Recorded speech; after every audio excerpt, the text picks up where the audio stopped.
The vampire king found an orphaned child guarding her mother. His words changed her life. For Chapter 1, the vigil in the Ashes. The rain had turned to ice by the time Elara stopped running. She collapsed against the stone wall of the abandoned chapel, her breath tearing through her chest in ragged gasps. Her hands, small, filthy, trembling, still clutched the rusted kitchen knife she'd taken from their cottage before the flames had swallowed it whole. Before the screaming had stopped, before her mother had gone silent, the night pressed against her like a living thing, cold and watchful. Elara was 12 years old, orphaned, and alone in a forest that belonged to things that did not forgive trespassers. She had heard the stories all her life. The woods beyond Ashen Moor were forbidden after dark. The other families hunted there, but she had nowhere else to go. She forced herself to move, stumbling through the chapel's broken doorway into a darkness that smelled of rot and old incense. Moonlight fell through the shattered roof in pale, accusing columns. At the center of the room, beneath a carved stone arch, lay a shape wrapped in moth-eaten cloth. Her mother, Elara, had dragged the body here herself, through mud and brambles and her own disbelieving tears. She had wrapped her mother in the only blanket that hadn't burned, and she had carried her to this forgotten place because she couldn't leave her in the dirt, couldn't let the crows have her.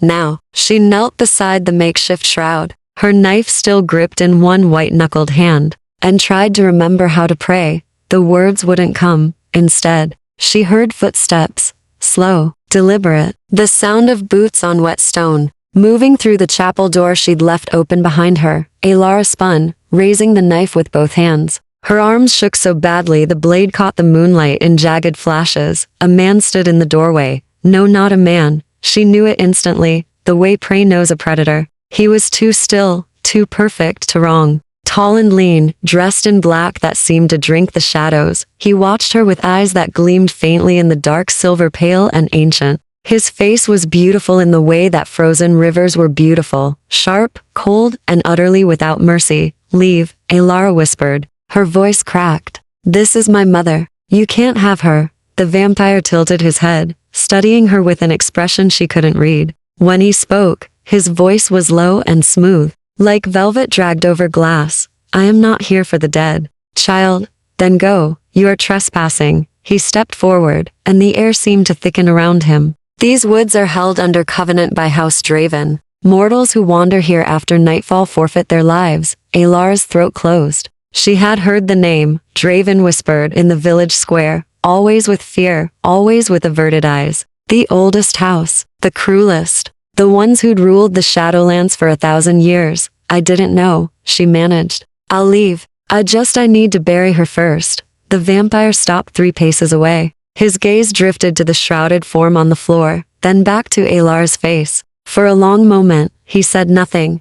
Then, "How did she die?" Elara's jaw clenched. "Fire. The mayor's son said it." He wanted. Her voice broke. She swallowed hard, tasting ash and rage. "He wanted me. My mother refused. So he burned our house down and locked the door from the outside." The silence that followed was absolute. When the vampire spoke again, his tone had shifted, still cold, but edged with something darker. Something that made the hair on Elara's arms rise. "And the mayor's son, alive."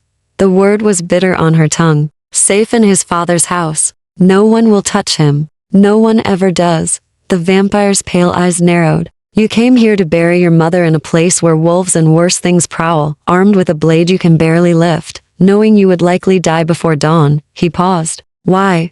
"Because she deserves better than the mud." Elara's voice hardened. "And I won't leave her to rot while he walks free." For the first time, something almost like interest flickered across the vampire's face. "You are a foolish child," he said quietly, "but not a coward." He moved then faster than her eyes could track, and suddenly he was crouched beside her mother's body, one gloved hand resting on the cloth. Elara lunged forward with the knife, but he caught her wrist without looking, his grip iron strong and impossibly gentle. "Peace," he murmured. "I mean her no harm." Elara froze, her pulse hammering in her ears. Up close, she could see the inhuman stillness of him, the way he didn't breathe, didn't blink. The faint, bitter scent of old blood clung to his clothes. "What's your name?" he asked. "Elara."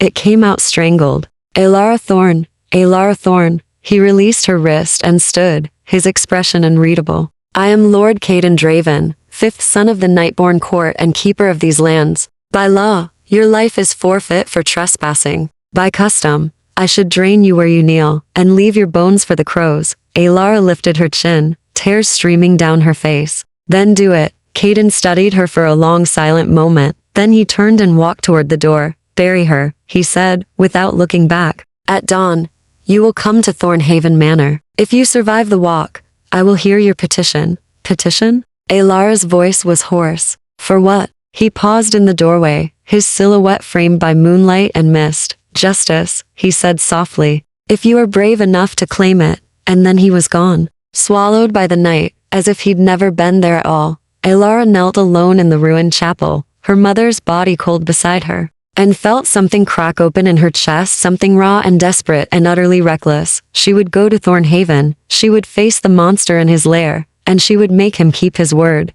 Chapter 2.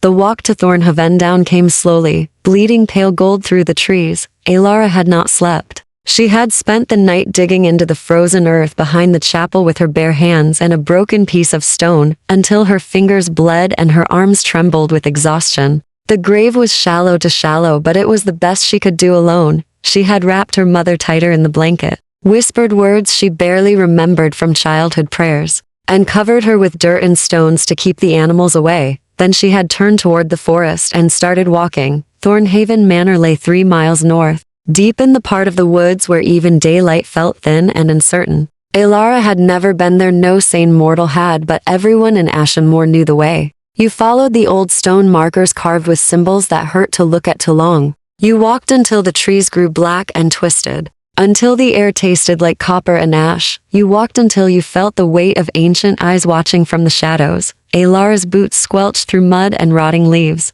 Her dress, the only one she owned now, was torn and filthy, streaked with grave dirt and soot. The kitchen knife was tucked into her belt, a cold comfort against her hip. She knew it wouldn't save her if something in these woods decided to strike, but she carried it anyway. The forest was unnaturally quiet. No birdsong, no rustle of small creatures in the underbrush, just the sound of her own breathing and the distant drip of water from branches overhead. Occasionally, she passed one of the stone markers, tall, black, carved with spiraling runes that seemed to shift when she wasn't looking directly at them. Boundary stones. Warning stones, markers of a covenant written in blood centuries before she was born. She walked faster. By the time the sun reached its weak zenith, her legs were shaking and her throat was raw with thirst. She had brought nothing with her, no food, no water, no cloak against the cold. There had been nothing left to bring. Everything she owned had burned. The thought threatened to pull her under, so she shoved it down and kept moving, one foot in front of the other, one breath, then another. She had made a promise to herself in that chapel, kneeling beside her mother's grave. She would not break, she would not fall, not until she had looked the mayor's son in the eye and watched him pay. The trees began to change. The trunks grew thicker, their bark dark as charcoal and slick with something that glistened like oil. The branches overhead wove together so tightly that the daylight dimmed to a perpetual twilight. And then, through the gloom, she saw it. Thornhaven Manor.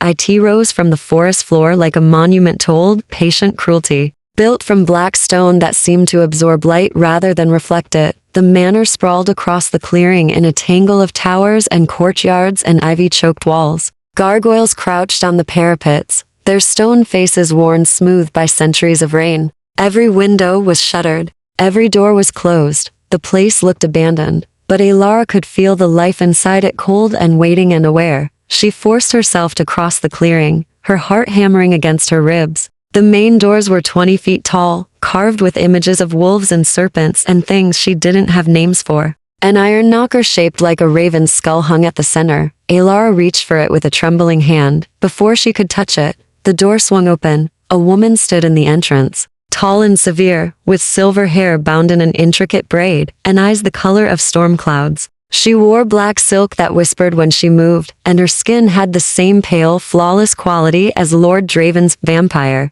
Alara Thorn, the woman said. Her voice was clipped, formal. You were expected at dawn. It is now past midday. I had to bury my mother first. Alara's voice came out steadier than she felt. Lord Draven said I could petition him for justice. The woman's expression didn't change. I am Serafini, steward of House Draven. The Lord is resting. You will wait in the hall until he wakes. When will that be? Sunset.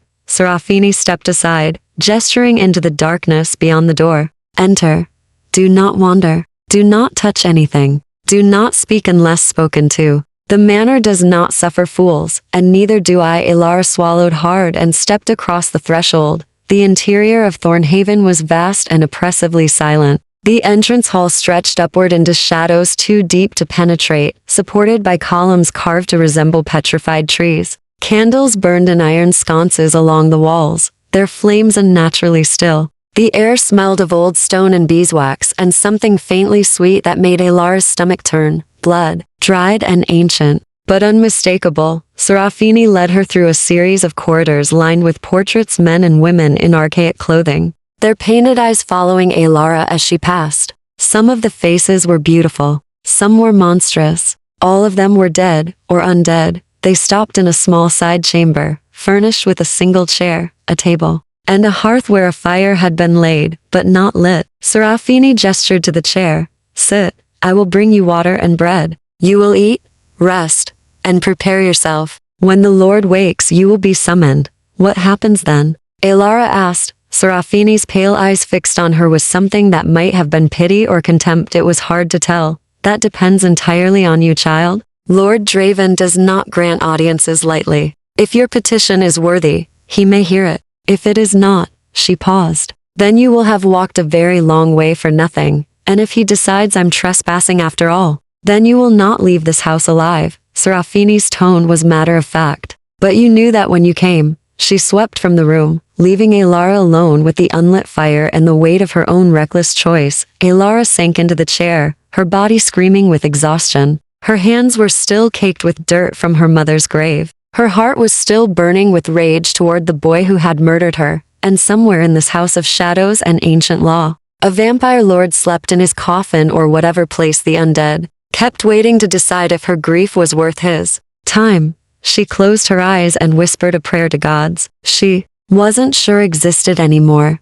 Let him listen. Let him care. Let him help me make this right. The fire in the hearth suddenly roared to life, flames leaping high and bright. Ilara's eyes snapped open. She was still alone in the room, but she no longer felt alone. Chapter 3. The audience yeller woke to the sound of bells. She hadn't meant to fall asleep. One moment she'd been sitting rigid in the chair, watching the fire dance in the hearth, and the next she was jerking awake to the low, resonant toll of bells echoing through Thornhaven's stone corridors. Sunset. The door opened without a knock. Serafini stood in the threshold, her expression as cold and precise as before. The Lord will see you now. Follow me. Do not speak until he addresses you directly. Ilara pushed herself to standing, her muscles stiff and aching. Someone had left a tray on the table while she slept, bread, cheese, and a pitcher of water. She had eaten mechanically, tasting nothing, and now her stomach churned with nerves. She followed Serafini through the labyrinth of corridors, deeper into the manor's heart.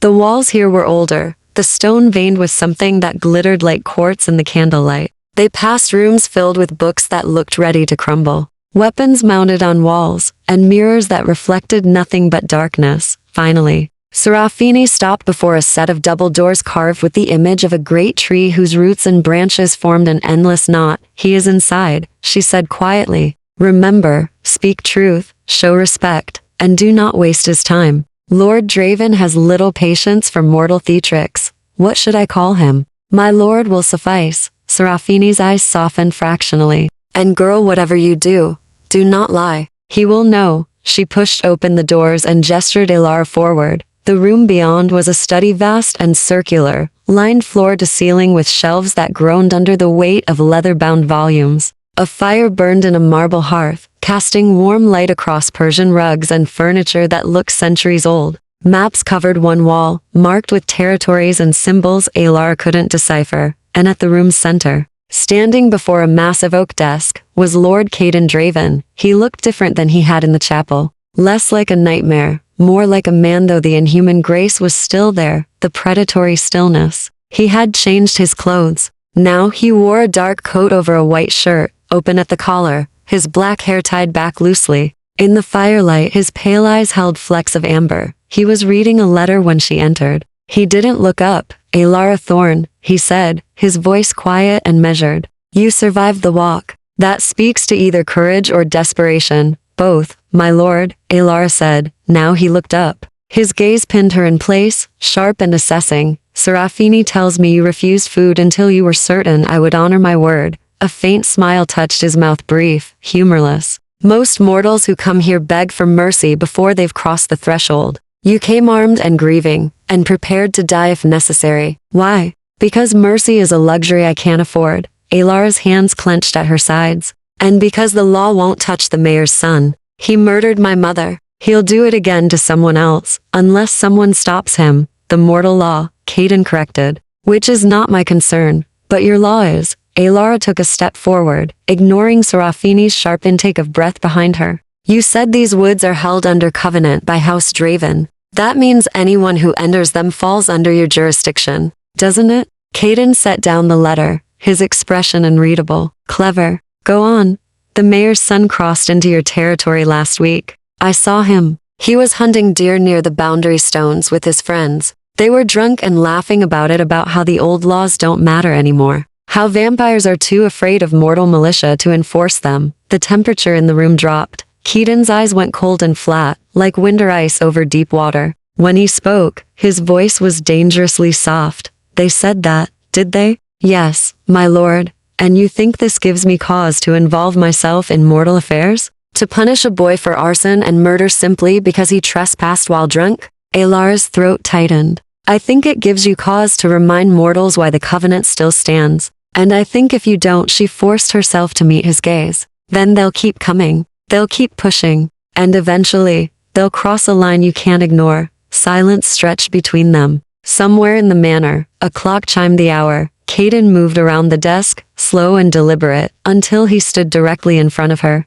He was tall enough that she had to tilt her head back to hold his eyes. This close, she could see the fine lines at the corners of his mouth, the faint scars on his hands, marks that even immortality hadn't fully erased. You understand what you're asking, he said quietly. If I grant your petition, if I invoke house law against this boy, there will be consequences. The mortals will call it murder. They may retaliate. Blood may be spilled on both sides. Blood has already been spilled. Alara's voice shook. My mother's blood. And if you do nothing, it won't be the last. Why do you care? The question was almost gentle. You could have run. You could have left Ashenmoor, started over somewhere far from here. Instead, you came to me a monster, by your own people's reckoning, and asked me to deliver justice. Why? Alara's eyes burned. Because she was kind. Because she protected me my whole life, and I couldn't protect her. And because her voice cracked. Because if I don't do this,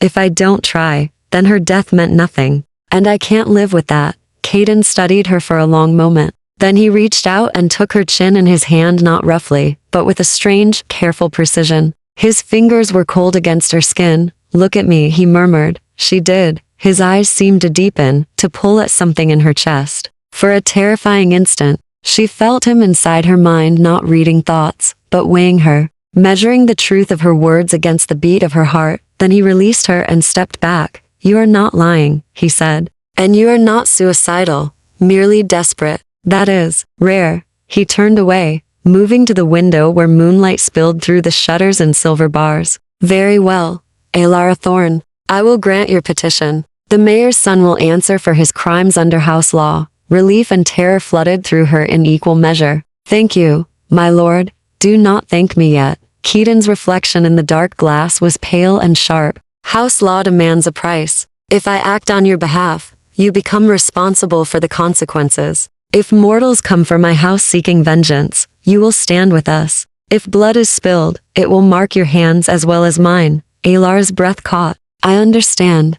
Do you? He turned to face her again. You are 12 years old, orphaned, and alone. I am offering you justice wrapped in chains. Are you certain this is what you want? She thought of her mother's face. The way she'd smiled even when they had nothing. The sound of her voice singing old lullabies by candlelight. The smell of smoke and burning flesh. Yes, Alara whispered. I'm certain. Caden nodded slowly. Then it is done. You will remain here as my guest until the matter is settled. Serafini will see to your needs. He paused. And Alara, welcome to Thornhaven. I suspect you will come to regret this bargain, but I will honor it nonetheless. He dismissed her with a gesture. Alara turned and walked from the room on trembling legs. Serafini's hand guiding her gently into the corridor. Behind them, in the study, Caden Draven stood alone before the fire and wondered what, exactly, he had just agreed to, and why. The girl's grief had stirred something in him he'd thought dead for centuries.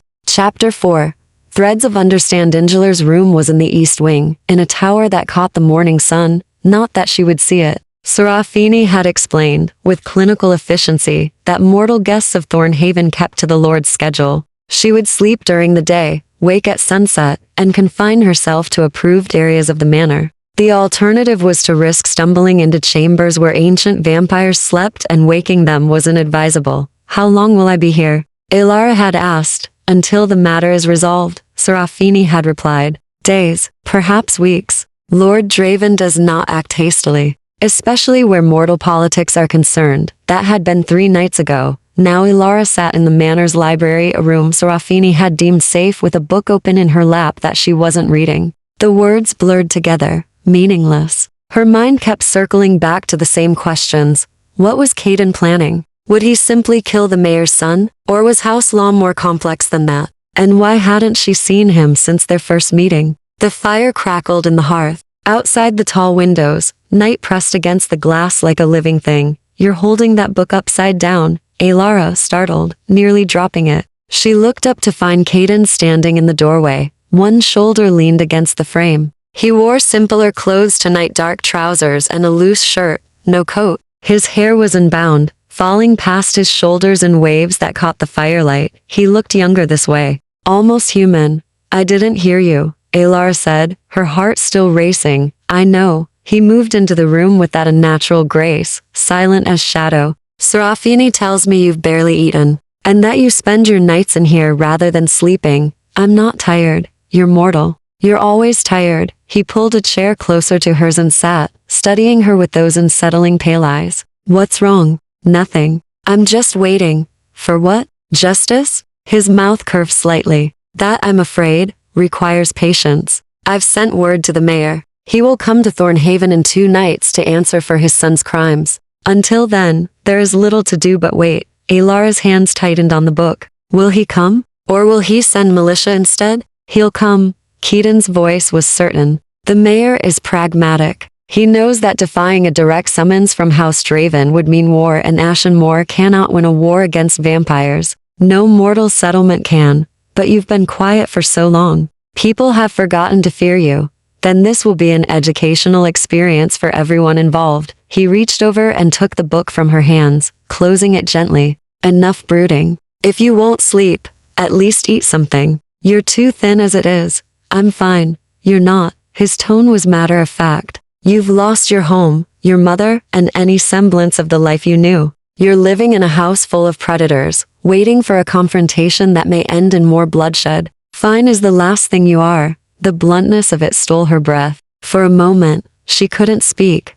Why do you care? She finally asked. Caden was silent for a long moment. When he answered, his voice was quieter. I'm not certain I do. But you remind me of someone I knew a very long time ago. Someone who also refused to bend when the world tried to break her. What happened to her? She died. He said it without inflection. As all mortals do. Ilara looked down at her hands, still scarred from digging her mother's grave, the nails broken and dirty. Is that why you agreed to help me? Because I remind you of someone dead? No, Caden leaned back in his chair, his gaze distant. I agreed because you were right. The covenant exists for a reason. Mortals and vampires have coexisted in these lands for centuries because both sides respect the boundaries. When those boundaries are violated by either side, the peace fractures. Your mayor's son didn't just kill your mother. He spat on laws older than his grandfather's bones. That cannot stand. So this isn't about me at all. Does that disappoint you?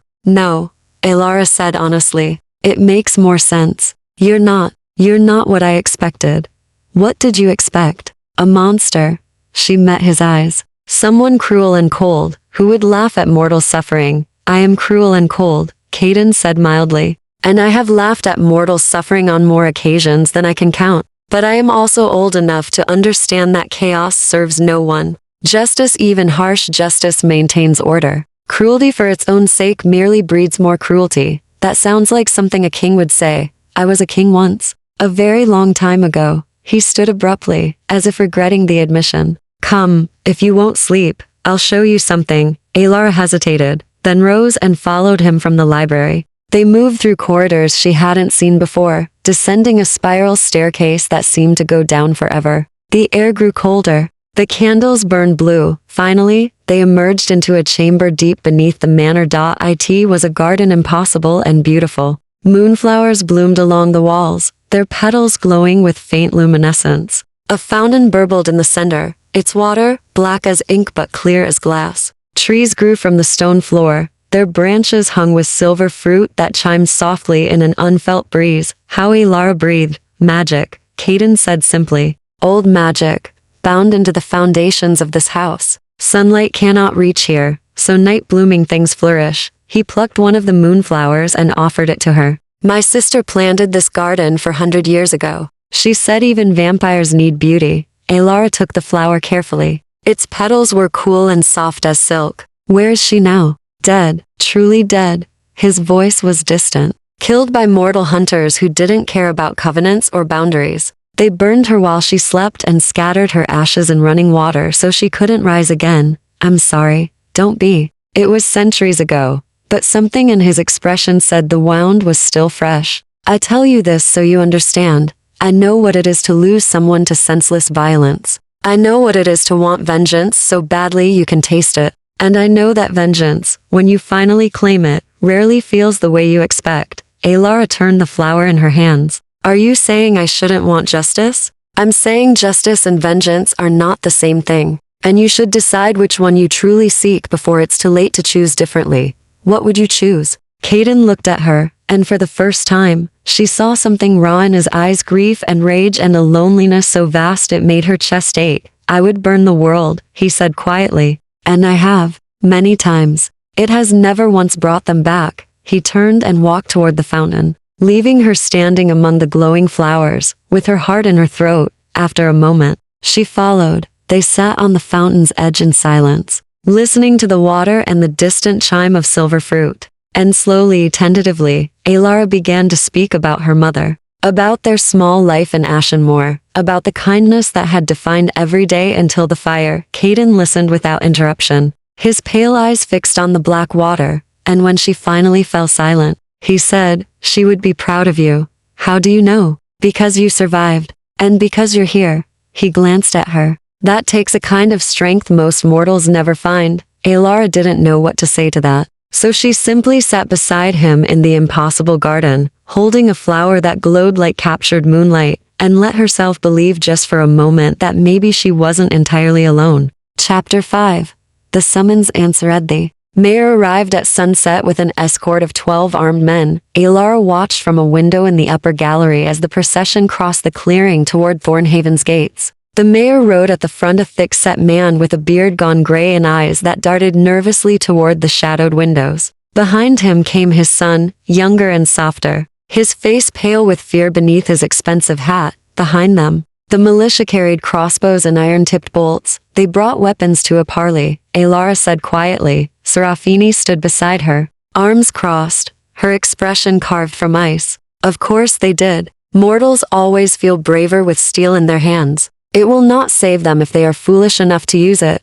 Will Lord Draven let them keep the weapons? That depends on whether they show proper respect. Serafini's lips thinned. The Lord has granted them safe passage through the Covenant lands, but safe passage can be revoked for insult or aggression. The mayor knows this. Let us hope he has taught his son the same wisdom. Below, the procession halted before the main doors. Caden emerged from the manor alone, dressed in formal black, with a silver chain of office across his chest, some ancient symbol of his house. Even from this distance, Alara could see the way the armed men shifted uneasily, the way their horses stamped and rolled their eyes. Predator. Their instincts screamed, predator, and you are prey. Caden spoke. Though Alara couldn't hear the words, she watched the mayor dismount stiffly and bow shallow, reluctant, but a bow nonetheless. The son followed suit, his movements clumsy with terror. Come, Serafini said. You will attend the hearing. The Lord commanded it.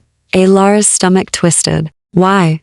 Because this is your petition. House law requires the accuser to face the accused. Serafini's gray eyes softened fractionally. You do not have to speak unless you choose to. But you must be present. Can you do that? Elara thought of her mother's face, the smell of smoke, the sound of the mayor's son laughing as he rode away. Yes, she said. I can. They descended to the great hall, a chamber vast enough to hold 100 souls, its ceiling lost in shadow. A long table had been set at the room's center, flanked by chairs of carved oak. Candles burned in iron candelabras, their flames casting dancing shadows across the stone walls. Caden sat at the head of the table, Serafini at his right hand. 3 other vampires stood behind him, pale, ancient faces that watched the proceedings with predatory interest. Elara recognized none of them, but she felt their power like pressure against her skin. House Draven, the Nightborn Court. She took her place at Keaton's left, her hands folded in her lap to hide their trembling. The mayor and his son were escorted in by silent servants. The militia remained outside, their weapons confiscated at the door. The mayor's face had gone red with suppressed anger. His son looked ready to faint. Mayor Aldrich Brennan, Caden said, his voice carrying effortlessly through the hall. You stand before House Draven in answer to a formal petition. Do you understand why you have been summoned? I understand that a child has filled your head with lies, the mayor said tightly, and that you have forgotten your place in the order of things. Lord Draven, the temperature dropped. Serafini's hand moved to the hilt of a blade at her belt. The other vampires went utterly still. Caden merely raised one hand, a gesture of command, and the tension eased fractionally. Careful, Mayor, he said softly. You accepted safe passage. Do not make me regret granting it. The mayor's jaw worked. Finally, he forced out, I understand that you believe my son has committed a crime under your law. Not believe. No.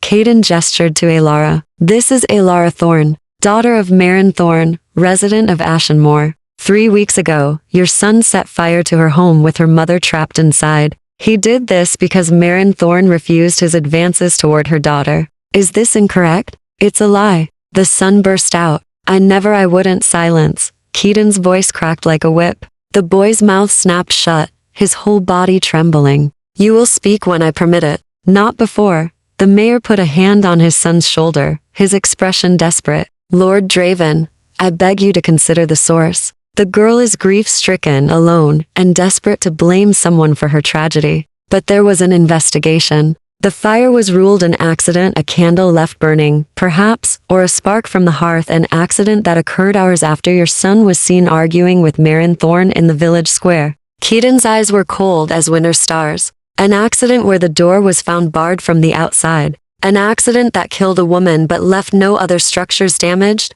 Coincidence? Lies. Caden stood, and the mayor took an involuntary step back. Do you think me a fool, Mayor? Do you think I have survived 5 centuries by accepting convenient fictions? My lord, please. Furthermore, Caden continued, his voice dropping to a dangerous purr, your son and his companions were seen hunting in Covenant lands the week prior to this incident. They crossed the boundary markers while drunk, and mocked the old laws. Do you deny this as well? The mayor's face went gray. That was youthful foolishness. An error in judgment, trespassing. Violation of the covenant. Caden moved around the table with liquid grace, circling the mayor and his son like a wolf circling wounded prey. The covenant is clear, Mayor. Mortals who enter these woods without permission forfeit their protection. Your son's life became mine to claim the moment he crossed those stones, but you didn't claim it. The mayor said desperately. You let him leave unharmed. That implies mercy, which I now regret. Caden stopped directly before the son, tilting the boy's chin up with one finger. Look at me. The boy whimpered but obeyed. Did you set the fire? Caden asked quietly. I didn't mean. She wouldn't listen. Did you set the fire? Yes. The word tore from him like a confession at the gallows. Yes. I said it. But I didn't know she was inside. I thought they'd both left for market. I just wanted to scare them, to teach her a lesson. Enough. Caden released him, and the boy collapsed against his father, sobbing. There is your truth, Mayor. Your son is a murderer and a coward. What do you propose I do with him? The mayor's hands shook. He's young, foolish. Let me take him away far from Ashenmoor and he will never trouble your lands again. I will pay any fine, accept any punishment. You misunderstand. Keaton's voice was soft, almost gentle. This is not a negotiation. House law demands blood for blood. Your son took a life under my protection. The penalty is death. Elara's breath caught. She had wanted justice, had demanded it, but hearing it spoken so plainly made her stomach turn. The mayor fell to his knees. Please, he's my only son, my heir. I will give you anything, gold, land, whatever you desire. I desire order, Caden said. And I desire mortals to remember that the covenant is not a suggestion. He turned to Alara, his pale eyes unreadable. But this is not my grief. It is yours. So I offer you a choice, Alara Thorn. Your petition demanded justice. I can give you his death swift and clean, carried out tonight. Or I can give you something else. What else? Alara whispered. Exile. The boy will be marked with House Draven's seal, a brand that will identify him as a murderer and oath-breaker to any who know the old signs. He will be forbidden from ever setting foot in Covenant lands again, on pain of immediate execution. He will carry his shame for the rest of his mortal life. Keaton's gaze never left hers. It is not blood for blood, but it is permanent. Choose. The hall fell silent. Alara looked at the mayor's son, pale, weeping, broken by his own confession. She thought of her mother's kindness, her gentle hands, her voice singing lullabies, and she knew what her mother would want. Exile, Alara said, her voice steady. Let him live with what he's done. Caden nodded slowly. So be it. Chapter 6. The brand and the aftermath. The branding was done in the courtyard under the open sky. Alara watched from the gallery as Serafini heated the iron in a brazier until it glowed white hot. The symbol of House Draven wrought in ancient, angular lines. The mayor's son was held between two vampires, his arms pinned, his face streaked with tears and snot. He begged for mercy, for his father, for God, until Caden spoke a single word and the boy's voice died in his throat, silenced by vampire command. The brand seared into his right forearm with a hiss of burning flesh. The smell made Alara's stomach heave. The boy's scream was silent, his mouth open in soundless agony, his body convulsing against the iron grip that held him. When it was done, Serafini pressed a cloth soaked in some dark liquid against the wound. The boy collapsed unconscious and was dragged away. The mayor hadn't moved. He stood like a statue, his face carved from grief and impotent rage, watching his son disappear into the night with the militia escort that would take him far from these lands and never allow him to return. Caden approached the mayor slowly. You have 48 hours to vacate Ashenmoor. Your position as mayor is forfeit. Your lands and holdings will be redistributed to those harmed by your son's crime. This is the price of mercy, Mayor Brennan. Accept it and leave quietly, or refuse and face house justice yourself. You've destroyed us, the mayor said hoarsely. Everything we built, your son destroyed at the moment he murdered an innocent woman. Keaton's voice held no sympathy. Be grateful I allowed you both to live. Now go. Before I reconsider. The mayor left without another word, his shoulders bowed, his stride unsteady. Alara turned from the window, her hands gripping the stone sill so hard her knuckles ached. She had gotten what she asked for, justice, consequences. The mayor's son would carry the mark of his crime for the rest of his life. So why did she feel so hollow? You're troubled. She spun to find Caden standing in the gallery entrance, his expression unreadable in the dim candlelight. He had removed the formal chain of office. Now he looked less like a lord and more like the shadowed creature she'd first met in the chapel. I thought it would feel different, Alara admitted. When it was done, justice usually does. He moved to stand beside her, looking out over the empty courtyard. You chose mercy over vengeance. That shows strength. But mercy doesn't erase grief. He killed my mother. And he's still alive. Yes. Keaton's voice was quiet. But he will carry that brand until he dies. Every person who knows the old marks will see it and know what he is. He will never hold power, never be trusted, never be free of the weight of what he's done. Some would call that a fate worse than death. Would you? I've lived long enough to know that death is often kinder than living with unbearable shame. He glanced at her. You made the right choice, Alara, even if it doesn't feel that way yet. She was silent for a long moment, watching the last embers die in the courtyard brazier. Finally, she asked, what happens now? To me, that depends. What do you want to happen? I don't know.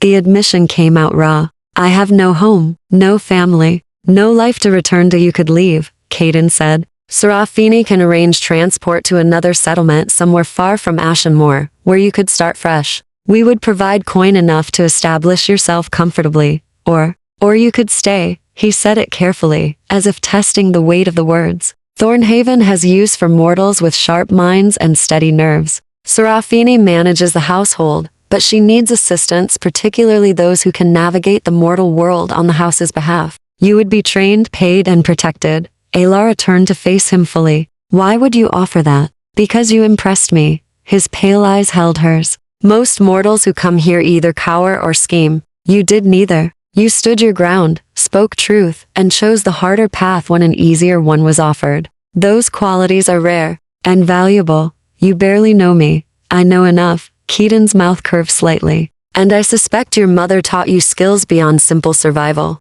Reading, writing, household management? Yes, Alara admitted. She was educated. She taught me everything she knew.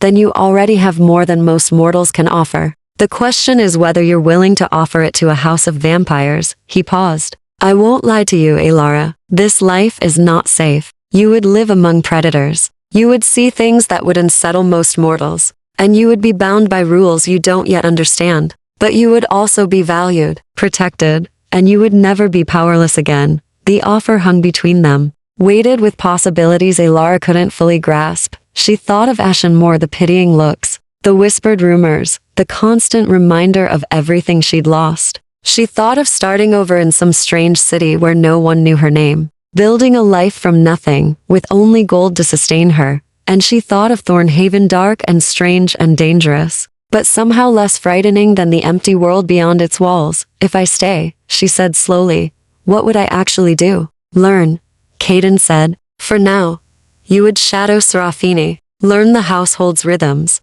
learn our laws, our customs, our peculiarities. In time, you might manage correspondence with mortal settlements, negotiate trade agreements, or serve as an intermediary when mortal affairs require a softer touch than vampires typically offer. A translator between worlds, precisely. His expression softened fractionally. You would not be a servant, Alara. You would be a member of this household. That distinction matters here. Alara looked out at the dark forest beyond Thornhaven's walls. Somewhere out there, her mother's grave lay beneath stones and dirt. Somewhere out there, the life she'd known had burned to ash. But here in this impossible place with its underground gardens and ancient laws and vampires who spoke of honor and justice, she felt something she hadn't felt since the fire. Purpose. I'll stay, she said quietly. At least for now. Until I know whether I can truly belong here. Caden nodded, and something that might have been approval flickered in his eyes.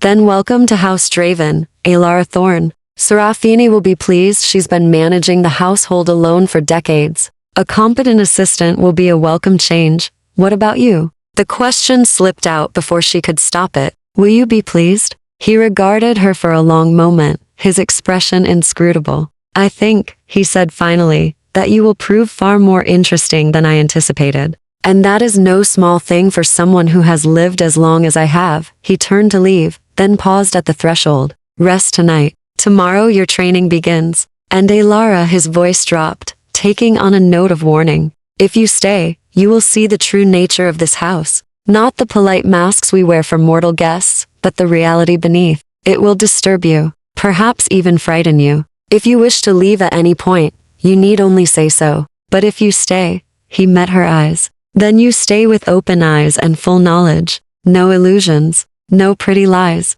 Can you accept that? Alara thought of the brand searing into flesh, the silent scream, the ancient vampires watching with predatory interest. She thought of her mother's voice. Be brave, my darling. Even when you're terrified. Yes, she said. I can accept that. Caden smiled, a real smile this time, brief but genuine. Good, then I suspect we will get along well enough. He disappeared into the shadows, leaving Alara alone in the gallery, with the weight of her choice settling over her shoulders like a cloak. She had stepped fully into the vampire's world now. There would be no going back. Chapter 7. Lessons in Darkness. First week passed in a blur of lessons and revelations. Serafini proved to be an exacting teacher, patient but uncompromising. She taught Alara the layout of Thornhaven's sprawling wings and hidden passages, the schedule of the household, the names and temperaments of the 12 vampires who called this place home. She taught her which doors never to open, which corridors to avoid during certain hours, and how to move through the manor without attracting unwanted attention. Never run, Serafini said, her tone clinical. Running triggers hunting instincts. Walk with purpose. Keep your heartbeat steady, and do not show fear. Fear is intoxicating to our kind. Alara learned to read the subtle cues that marked a vampire's mood, the way their eyes darkened when hungry, the precise stillness that preceded violence, the shift in temperature when their power rose to the surface. She learned the hierarchy, Caden at the apex, then Serafini as steward, followed by the elder vampires, who served as advisors and enforcers. She learned about blood oaths and binding contracts, about the iron rules that govern feeding and consent. No vampire of House Draven could take blood without permission. The penalty for violation was final death, true death, with no chance of resurrection. We are not mindless predators, Serafini explained one evening as they catalogued correspondence in the study. We choose control. We choose civilization. Those who cannot abide by our laws are hunted down and destroyed. Has that ever happened? Alara asked. Someone from this house breaking the law? Serafini's expression went cold. Once, 70 years ago, Lord Draven executed him personally. We do not speak of it. The lessons extended beyond household management. Caden himself appeared periodically, always at odd hours, to teach her things Serafini could not. He taught her about the other houses, rival vampire families that controlled different territories across the Shadowlands. House Corvath to the west, ruthless and expansionist. House Valor to the north, ancient and insular. House Mordain, to the south, rumored to practice blood magic, forbidden even among vampires. The houses maintain an uneasy peace, Caden explained, unrolling a map across his desk. Enforced by treaties older than most mortal nations. But peace is not friendship. You must learn to recognize the allegiances and enmities. One careless word to the wrong emissary could spark a conflict that would consume thousands. Why do you need me to know this? Alara asked, tracing the territorial boundaries with her finger. Because eventually, you will represent House Draven in mortal dealings. And mortals are often caught in the crossfire of vampire politics. His pale eyes held hers.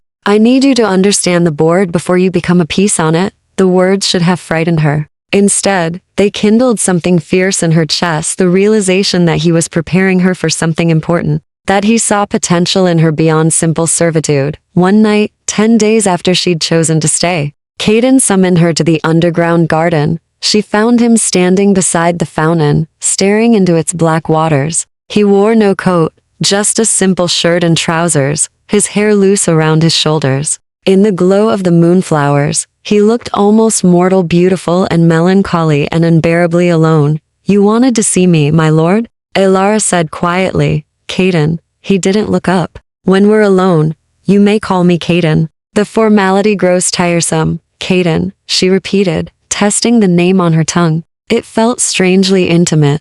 I have a question for you, he said. You've been here nearly 2 weeks now. You've seen how we live, what we are. Has your opinion of vampires changed? Alara considered the question carefully. You're not what I expected. Any of you. Meaning? I thought vampires were simpler, monsters who killed without thought or mercy. But you have laws, rules. You value honor and order. She moved closer to the fountain, her reflection wavering in the dark water beside his. You're more human than I expected. And somehow that makes you more frightening, because you cannot dismiss us as mere beasts, Caden said softly. You must reckon with us as thinking, feeling beings, who choose our actions, who choose when to show mercy and when to kill. Yes, he finally turned to face her, and the intensity in his gaze made her breath catch. You should know the household has been watching you, assessing whether you have the fortitude to remain here. There were wagers on how long you would last before fleeing in terror, and you've exceeded everyone's expectations, including mine.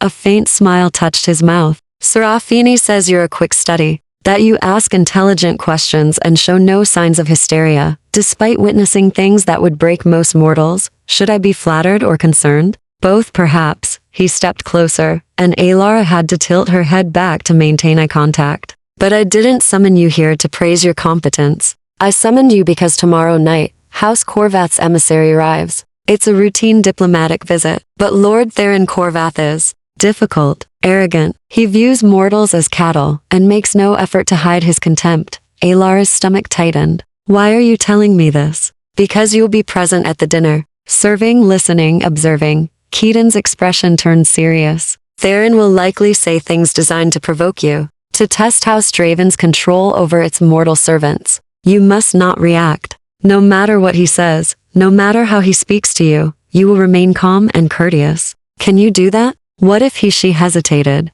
What if he tries to feed on me? He won't. Keaton's voice went cold as winter frost. Not without my explicit permission, which he will never receive. But he will try to intimidate you, to make you feel small and helpless. You must show him that House Draven's people do not break easily. Why does this matter so much? Because the other houses watch for weakness. If they believe our mortals are frightened, easily manipulated, or poorly trained, they will use that against us in negotiations. But if they see mortals who stand firm, who understand their value to this household, he paused, then we maintain the respect necessary to keep the peace. Alara understood suddenly. She wasn't just a servant or an assistant. She was a symbol, a demonstration of House Draven's strength and stability. I won't let you down, she said. I know. Kaden reached out and tucked a strand of hair behind her ear, a gesture so gentle and unexpected that Alara froze. You have surprised me, Alara Thorn,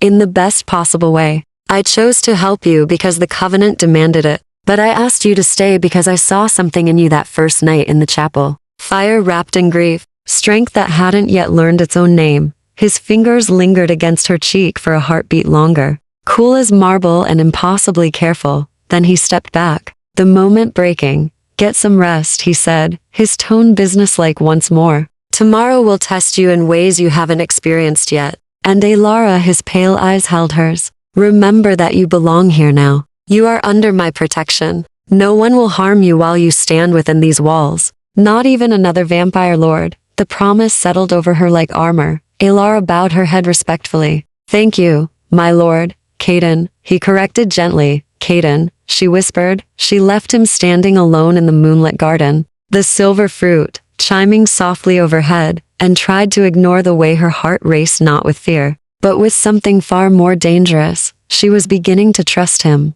Worse, she was beginning to care what he thought of her, and in a house full of immortal predators, caring was the most perilous thing a mortal could do. Chapter 8.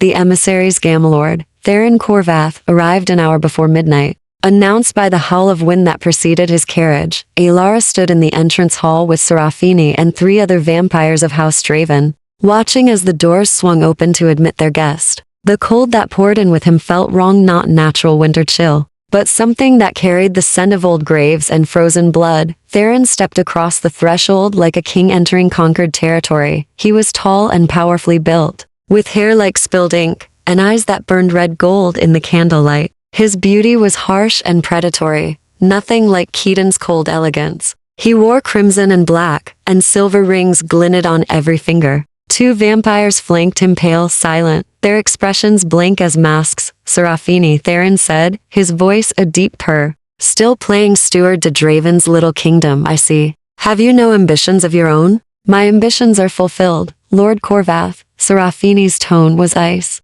Unlike some, I have no need to conquer what I cannot earn through merit. Theron's smile showed to many teeth, sharp as ever. Good. I'd hate to think Draven had broken your spirit along with your Lord Corvath. Kaden appeared at the top of the grand staircase, descending with unhurried grace. Welcome to Thornhaven. I trust your journey was uneventful? Tedious, Theron said. These roads grow more neglected each year. Perhaps if House Draven invested less in antique furniture and more in infrastructure, perhaps if House Corvath spent less time expanding borders and more time maintaining them, your own roads wouldn't crumble. Kaden replied smoothly. He reached the bottom of the stairs and extended his hand. But we can discuss territorial management over dinner. You must be hungry. Theron's gaze slid past Kaden to Alara, and his smile widened. Oh, I am. Very hungry indeed. Alara forced herself to remain still, to meet his eyes without flinching. She felt the weight of his attention like physical pressure, assessing, calculating, testing. And who is this delicate morsel? Theron asked. I wasn't aware Draven kept pets. Alara Thorn is a member of this household, Kaden said, his voice dropping several degrees. She serves as assistant to my steward, and manages mortal affairs on House Draven's behalf. You will address her with the same courtesy you would any member of my court. A mortal with rank? Theron laughed, a sound like breaking glass. How charmingly progressive of you, Kaden. Does she take dictation? Polish silver? Or does she serve other, more intimate needs? The air crackled with sudden tension. Serafini's hand moved to her blade. The other vampires went predator still. Caden simply smiled, cold and dangerous. That question borders on insult, Theron. I suggest you withdraw it before this diplomatic visit becomes significantly less pleasant. Theron held his gaze for a long, taut moment. Then he waved a dismissive hand. Forgive me. Long journey, as I said. I meant no offense to your arrangements. Then we understand each other. Caden gestured toward the dining hall. Shall we? The dinner was a carefully choreographed exercise in civilized hostility. The dining hall had been set with House Draven's finest silver candelabras, crystal goblets, and plates edged in gold. No food graced the table, of course. Only wine dark as blood, though Elara knew it was only wine and polite conversation that barely masked the territorial posturing beneath. Elara stood behind Keaton's chair, as Serafini had instructed, ready to serve or withdraw as needed. She watched. She listened. She said nothing. Theron dominated the conversation with calculated ease, discussing trade routes and boundary disputes and the growing unrest among mortal populations in the south. He spoke as if mortals were livestock to be managed, their lives and deaths mere statistics in vampire record-keeping. The humans grow restless, Theron said, swirling his wine. They speak of revolution, of throwing off the old covenants and ruling themselves. He glanced at Elara. Tell me,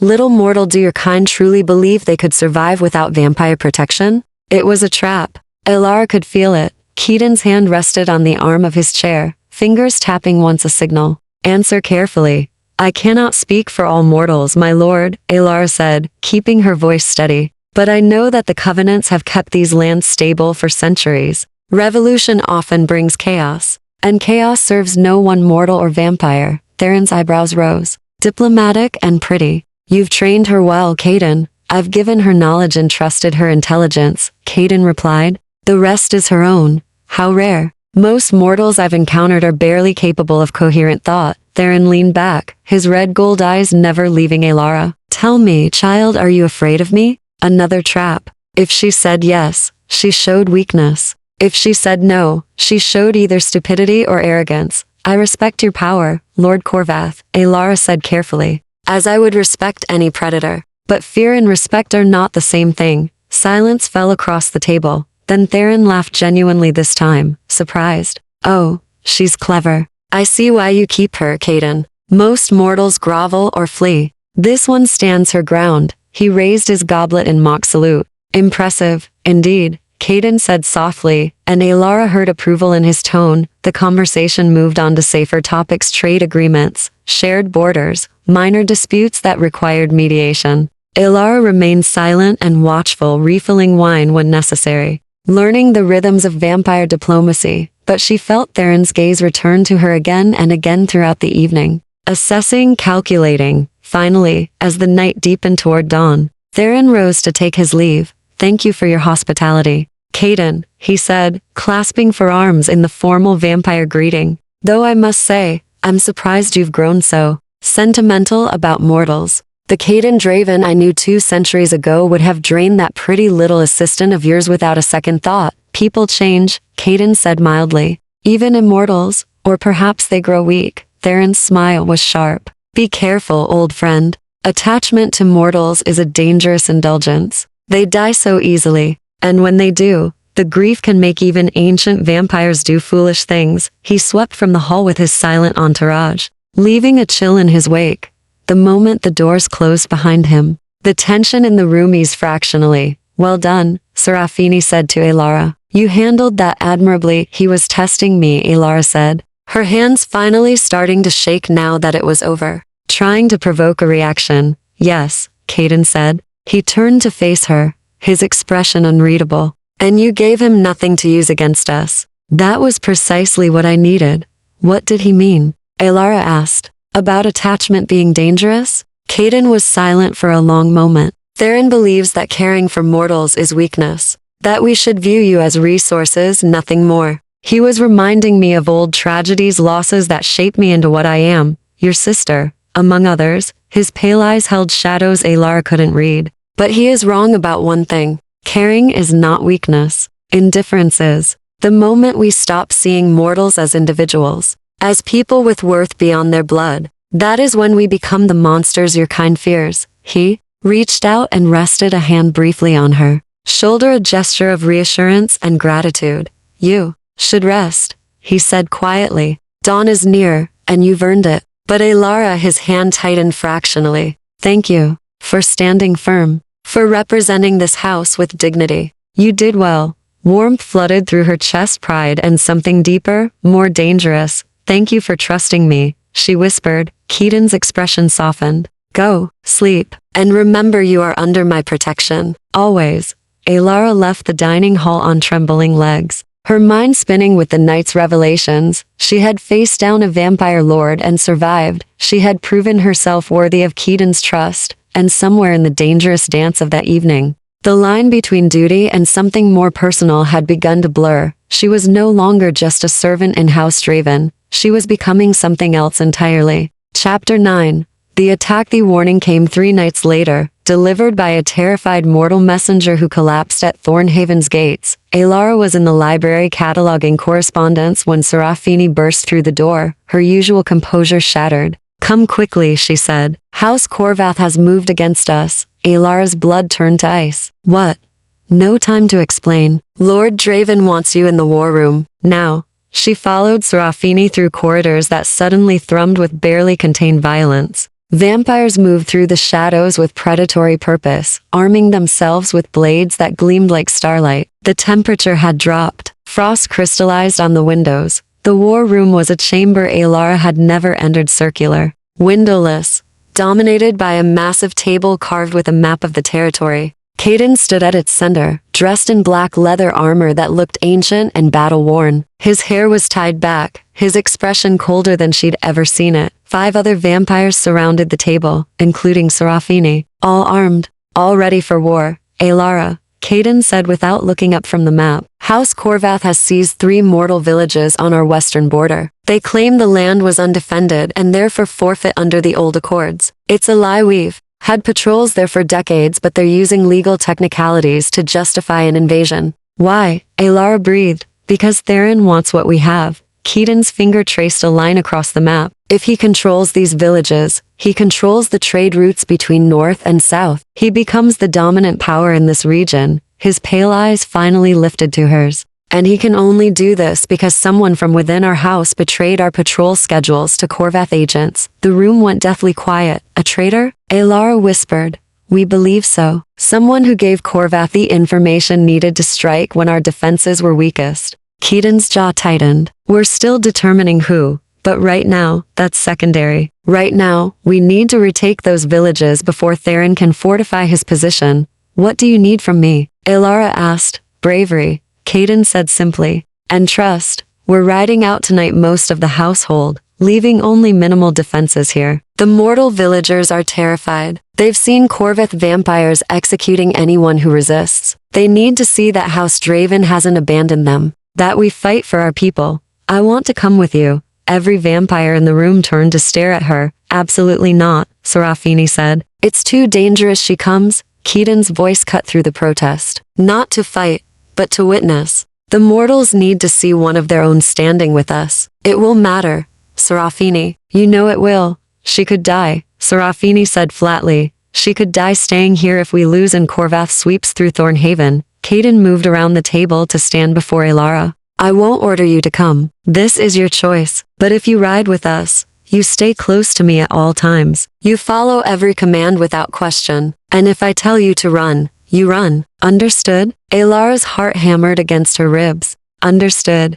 Good. He turned to the others. We leave in 1 hour. Full arms. No mercy for Corvath forces. They violated the peace accords when they crossed our border. This is war. The room emptied rapidly. Vampires flowing out to prepare. Only Caden and Alara remained. You don't have to do this, he said quietly. I meant what I said. It's your choice. Those are my people too, Alara said. Mortals who depend on House Draven's protection. If I hide while you fight for them, what does that make me? Safe. Useless. She met his eyes. You said I represent this household. Now, let me prove it. Something shifted in Keaton's expression, pride and concern warring behind his carefully controlled features. "You are far braver than you should be," he murmured. "It will get you killed someday, maybe, but not today." He almost smiled. "Stubborn child, I'm not a child anymore." The words hung between them, weighted with truth. Neither was quite ready to examine. Keaton looked away first. "Come, we need to get you proper clothing. You can't ride into battle wearing a servant's dress." They rode out under a moonless sky, 20 vampires strong, moving through the forest like shadows given form. Alara sat before Keaton on his massive black horse, his arm locked around her waist to keep her steady. She could feel the supernatural strength coiled in him, the predatory grace that made the horse respond to his slightest shift in weight. He radiated cold, not uncomfortable, but alien, a reminder of what he was. The forest rushed past in a blur of darkness and silver-edged trees. No one spoke. The only sounds were hoofbeats muffled by moss and the distant calls of night birds. They reached the first village an hour before dawn. Smoke rose from burning buildings. Bodies lay in the street, mortals cut down trying to flee.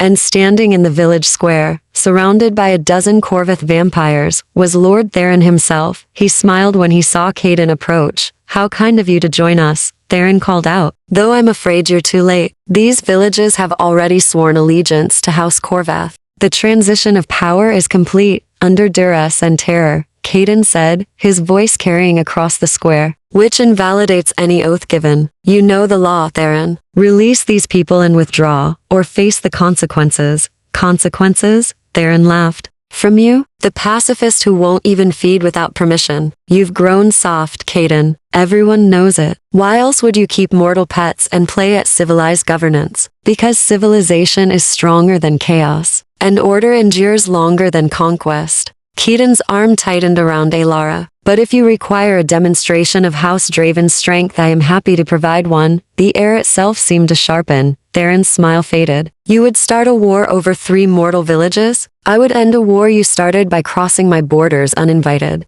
Keaton's voice dropped to something ancient and terrible. "Last chance, Theron. Withdraw now, or I will show you precisely how soft I've become." For a long moment, the two vampire lords stared at each other across blood-soaked ground. Then Theron gestured, and his vampires drew weapons, curved blades that gleamed with dark enchantments. "So be it," Theron said. "Let's see if House Draven still remembers how to fight. Get down." Keaton murmured to Alara. "Stay behind Serafini. Do not move from her side." He dismounted in one fluid motion, drawing a sword that seemed to drink the moonlight. Around him, House Draven's vampires formed a battle line, outnumbered, but utterly fearless. Alara slid from the horse, her legs shaking. Serafini pulled her back toward a stone wall, positioning herself as a shield. "Watch," Serafini whispered, "and understand what your lord truly is." The battle began with inhuman speed. Vampires clashed in blurs of motion too fast for mortal eyes to fully track. Blades sang. Blood black and red splashed across cobblestones. Keaton moved through. Corvath forces like death itself, precise and merciless, cutting down opponents with movements that looked almost like dance. He was beautiful and terrifying and utterly unstoppable. This was the predator beneath the civilized mask, the ancient king who had ruled through strength and fear, the vampire lord who had survived 5 centuries of war and treachery, and he was fighting to protect mortals, to protect her people, to protect her. Alara pressed against the wall, unable to look away, even as blood painted the square crimson. Chapter 10. Dawn's Promiseth battle lasted 17 minutes. When it ended, 7 Corvith vampires lay dead true death, their bodies crumbling to ash. The rest had fled into the forest with Theron at their head, retreating before Keaton's fury. House Draven had lost none, though several bore wounds that would take nights to heal. Keaton stood in the center of the square, his sword still drawn, his chest heaving with unnecessary breath, a sign of how much power he'd expended. Blood not his own painted his face and armor. In the pre-dawn light, he looked like a creature from ancient nightmares. Then his eyes found Alara, and his expression softened. "You're unharmed?" he called. "Yes," she managed, her voice shaking. He sheathed his sword and crossed to her in 3 long strides. His hands came up to frame her face, tilting it gently as he searched for injuries. His touch left smears of blood on her cheeks, but his fingers were impossibly careful. "Good," he breathed. "That's good." Around them, mortal villagers emerged cautiously from their homes, terrified, traumatized, but alive. They stared at the Draven vampires with equal parts fear and awe. Serafini began organizing the survivors, her commands crisp and efficient. The other vampires moved through the village, extinguishing fires and clearing bodies. Already, the work of restoration had begun. We need to leave before dawn, Serafini said, approaching Caden. We have perhaps 40 minutes. I know. Caden's hands dropped from Alar's face, though his gaze lingered. Secure the other two villages. I want patrols doubled until we're certain Corvath won't attempt another incursion. He paused. And Serafini find the traitor. Whoever gave Corvath our patrol schedules dies. No trial. No mercy. Understood, my lord. The ride back to Thornhaven was slower, the vampire's supernatural speed tempered by exhaustion and injury. Alara sat before Caden again, feeling the cold solidity of him at her back, the weight of his arm around her waist. You saw what I am tonight, he said quietly, his voice rumbling against her shoulders. What I can become when provoked. Yes. Are you frightened? Alara thought about the question. She should be terrified. She'd just watched vampires tear each other apart with inhuman savagery. She'd seen Caden drenched in blood, moving like death incarnate, but all she could think about was the careful way he'd touched her face afterward. The concern in his eyes when he'd asked if she was hurt. No, she said. I'm not frightened. Why not? Because you fight to protect, not to conquer. Because you could have killed those villagers, drained them and left them for Corvath to find, but instead you risked your people to save them. She leaned back slightly, feeling his chest against her shoulders. You're violent.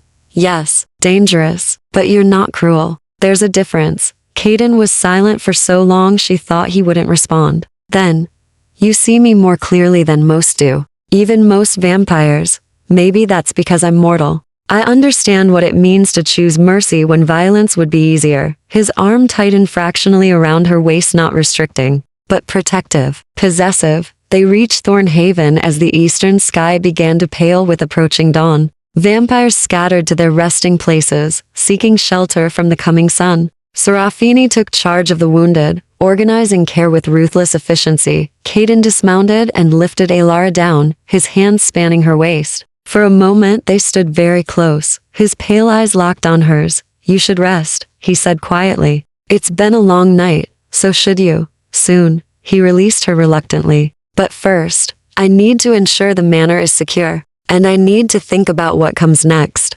Corvath will retaliate eventually. This isn't over. Will there be war? Perhaps. Or perhaps Theron will accept his defeat and withdraw. It depends on how much pride he's willing to swallow. Keaton's expression darkened. But regardless, everything has changed. You've seen House Draven at war. Now, you've seen what we're capable of. If you wish to leave, if this is more than you bargained for, I will not hold you to your agreement. Alara shook her head. I'm not leaving. Alara, I'm not leaving, she repeated, more firmly. I chose to stay. I chose to ride with you tonight. And I choose to stay now, knowing exactly what that means. Caden studied her face, something vulnerable flickering in his ancient eyes. Why? You could have a safe life somewhere far from here. Peace. Normalcy. I don't want normal. I want, she hesitated, searching for words. I want to matter. I want to be part of something greater than myself. And here, in this dangerous place, with you and Serafini and this strange household, I do matter. You trust me. You value me. You see me as more than just a frightened orphan.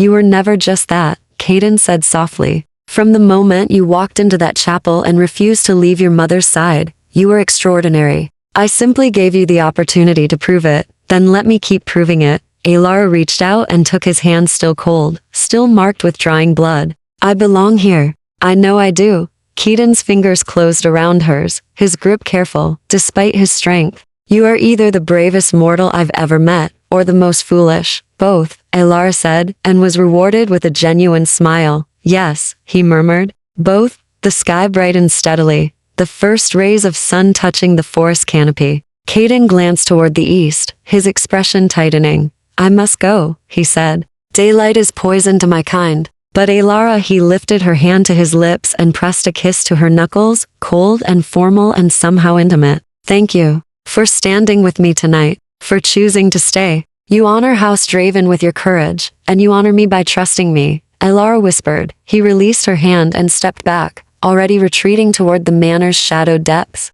But he paused at the threshold, looking back at her with an expression she couldn't quite decipher. "Sleep well, Ilara Thorn," he said. "And when you wake, we will begin planning for whatever comes next, together." Then he was gone. Swallowed by the darkness of Thornhaven's ancient halls, Ilara stood alone in the courtyard as dawn broke over the forest, painting the sky in shades of gold and rose. She was exhausted, blood-stained, and trembling with leftover adrenaline, but she was also something else. She was home.